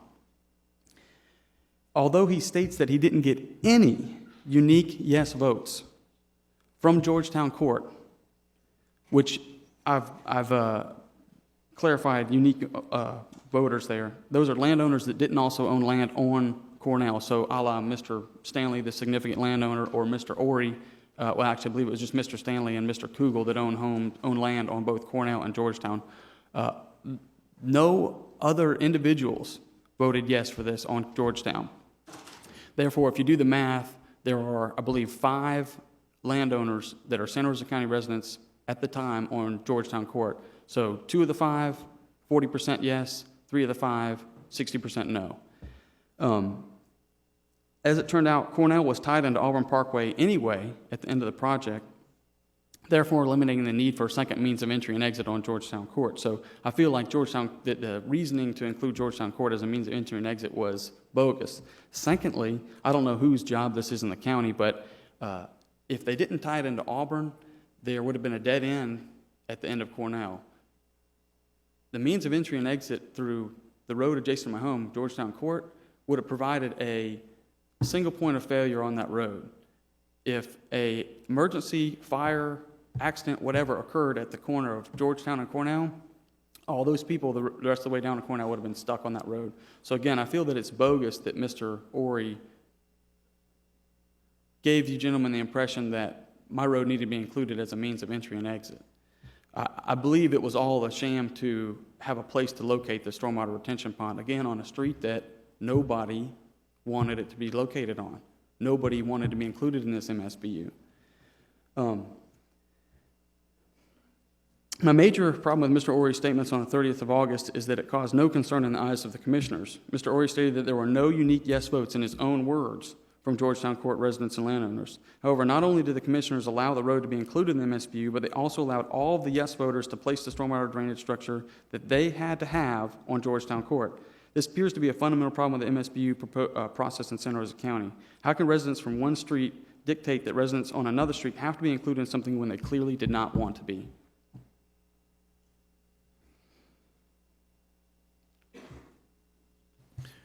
What specifically do you want this board to do for you? I mean, I hear what you're saying, and I understand that you're upset with the process and that you're asking us to review various portions of the process. And I'm not trying to cut you short, but I want, you're not giving me the 30,000-foot view, and it may be that that's just the way I'm put together because I'm used to getting the big picture and then the details, and you're giving us the details. I'm having trouble making it a big picture, so. I'm sorry, I'm a details guy. That's my thing. The flyover is, I don't feel like, number one, I should be subjected to pay anything for this. I feel like it was done under false pretenses. I have no delusions of grandeur that you gentlemen are going to grant anything like that. But although I do feel like this was done unethically and it was done immorally, my biggest concern is I've lived in Santa Rosa County for 31 years. I'm sure some of you gentlemen probably have lived in Santa Rosa County longer. I'd beg to differ that I have lived in Santa Rosa County for 100% of my lifetime. I plan on living in Santa Rosa County for the rest of my life. My wife, my 2 daughters lived here. My mother lives here. My in-laws live here. My sister-in-law, her children live here.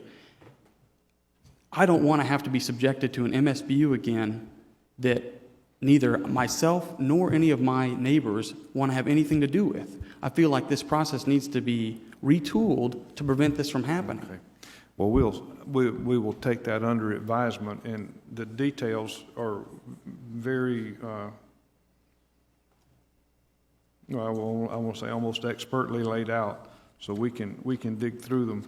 This is going to take some review by the staff. I'm sure you understand that, and we will take this under advisement and see if there's things that we need to tighten up, given, taking into consideration your comments. And I deeply appreciate the obvious trouble you went to put this all together. And I respect the fact that you took away time from your daughter's first birthday. This is the only first birthday you'll ever get. So you need to treasure that memory. We can read the material, and I don't mean that to be rude to you, but I mean, we need the 30,000-foot view and then the details, and we will take this under advisement and direct the staff to fix the things that need fixing. And I don't know what else we can do for you, Commissioner Lynchard. Thank you, Mr. Chairman.